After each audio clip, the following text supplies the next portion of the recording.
సైలెంట్గా పక్కకి తప్పించుకు తిరిగాడు రాజశేఖర రెడ్డి, అట్లాంటి వాళ్ళని దగ్గరికి రానియద్దు అన్నాడు అని కూడా రాశారు వాళ్ళు ఆ రోజు.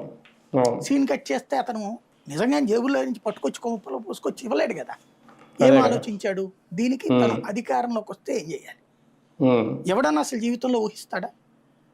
కార్పొరేట్ విద్యా వ్యవస్థలో కార్పొరేట్ కాలేజీలో ఉచిత విద్య పేదవాడికి, వైట్ రేషన్ కార్డు హోల్డర్కి, ఇది అసలు కళ ఒక సామాన్యుడికి. ఇప్పుడు రొటీన్ అయిపోయింది, కానీ ఆనాడు కళ కదా. కార్పొరేట్ విద్యా సంస్థలో, కార్పొరేట్ హాస్పిటల్లో అన్నటువంటిది అది తను ఆచరణలో పెట్టాడు బికాజ్ ఆఫ్ పాదయాత్ర. అంతే కదా. పాదయాత్ర చేయకపోతే కార్పొరేట్ విద్య, కార్పొరేట్ విద్య, కార్పొరేట్ వైద్యం, కార్పొరేట్ వైద్యం.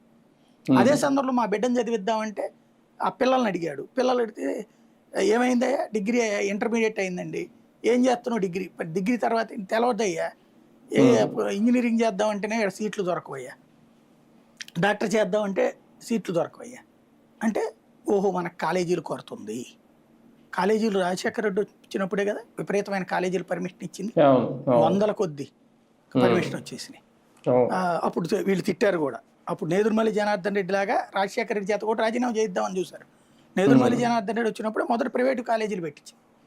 అప్పటిదాకా గవర్నమెంట్ విద్య మాత్రమే ఉంది. Nedurumalli private medical, private engineering కాలేజీలకి